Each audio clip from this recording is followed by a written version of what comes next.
Hi everybody, today we're gonna learn together introduction to vocabulary. Salut à tous, j'espère que vous allez très bien. Mbote na bandeko nisibuza kolanda nangonga oyo tuzai kokanate lelo na kolobela introduction to vocabulary. Tout d'abord, soki boza na mituna, banga na bino te, bodindelanga yango na kosala nyonso na répondre bino. Mais lelo tokolobela na kolobela vocabulaire eza na babiloko mosusu mingi na bino boyebi yango oyo mpe boyebi yango te eza bamwa sika mpona bino problème eza te tika toleka na biso na vocabulaire ya lelo tokolobela biloko mwa mingi okoyoka moto azoloba diet, dietitian, to wash, washer, to walk, walker, to run, runner, okay?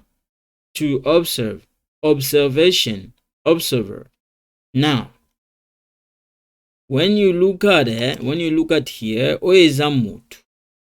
To wash is a verb. Washer is a mutu. To walk is a verb.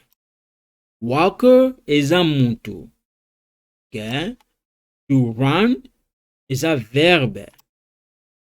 Runner is a mutu.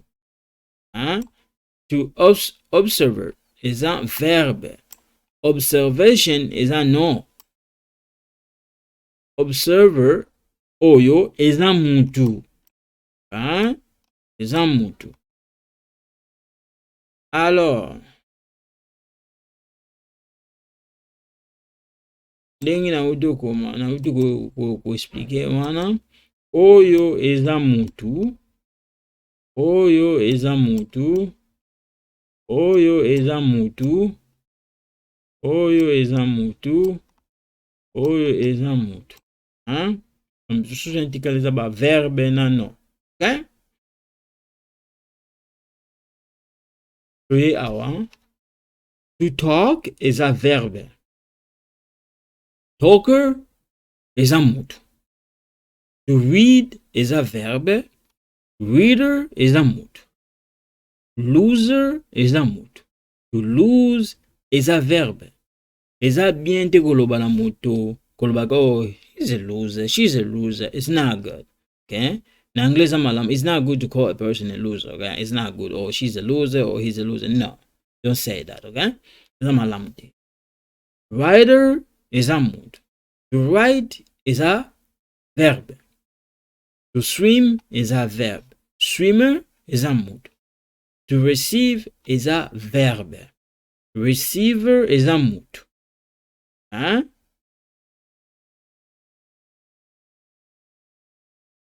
Voyez avant. To use is a verb. User is a mutu. To think is a verb.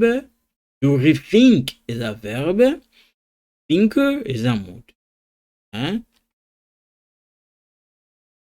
To believe is a verb. Believer is a mutu. And believer is a mutu. Scholarship is a no. Is a combo. Scholar is a mutu.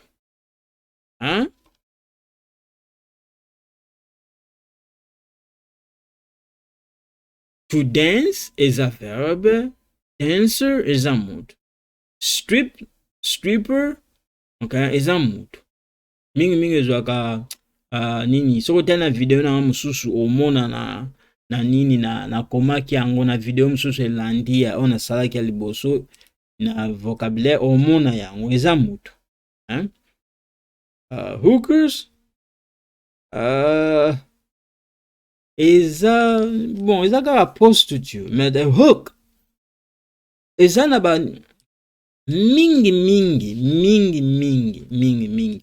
strippers babinaka okena ba club okomona bango ozobina. Hookers bon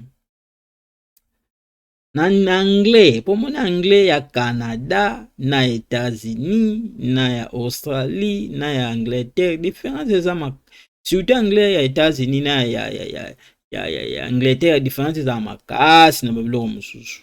Okay? po okeba na yango. Alors strippers eza mutu abinaka soki ndeti bokena bokende tina ba night club wana omona bango babina kuna misusu bango babina mitakala. Hookers ezaka ndeti ba prostitute baso ya ndumba wana.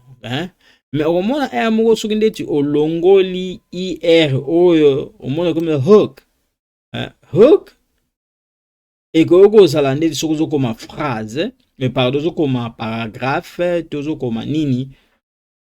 Hook ezalaka mingi ne bandeli ezwaka ndeti nini ya bato tension nini ya mutu po mutu epesa bon no bandeli so ozokoma phrase okoma ndeti paragraphe. Hook ezalaka mingi na nini ne bandeli eza lokola ndeti mutu ya ndobo opesa ndeti exemple, okay?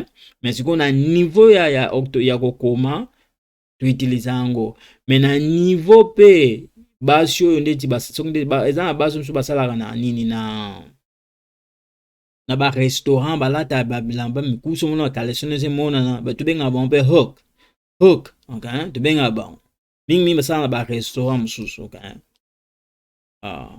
Oyo na wo na ute ko prononcer yango na video elandi wo. Différence eza awa eze sonné W-O-R, okay? Awa eze sonné W-O-L. War eza guerre, war. Oyo na oyo différence eza kake ko prononcer yango oyo ekoma lokola e ya français to na anglais tozokoma lokola i, okay? So the only difference is, guys, when you pronounce this in English, you see this A become like a O, okay? You take A, you put OR for pronunciation, okay? Same thing with here. You take A out, you put O, L, and then you drop the other L, okay? Here, O become like E when you pronounce them in English, okay? That's why a lot of people struggle to understand that. Same thing with here. This O sound like E, okay, in English, but in French that E we call that A, okay? Donc prononciation is un peu bizarre, mais donc encourager guys, watch my idea the video first before you can watch this, okay? It's gonna help you.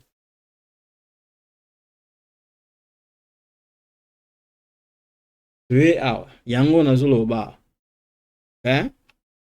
Hook, hooker, war, ozomona war,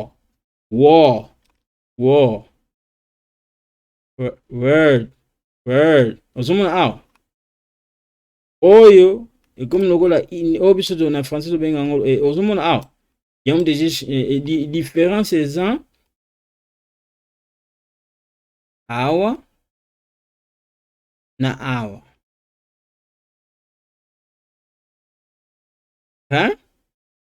Yango wana. Alors ndeka na utoloba wana nazo mamba mo muke video za mulai te. Alors soki ozo comprendre te zwa tana yo tanga yango tala yango lisusu, okay? Zwa tana yo tala yango eke ede yo, ke ede yo soki nde to ibolo anglais te ke salso makasi, Alors video za mulai te, donc na ndenge na préparer po ba video so sala mulai moko be esimbaka te za kitoko te, Alors ngana osuka na nga pona lelo to bosana mituna bo tindela nga yango. Nzambe abatela bino botika malamu. Bye bye.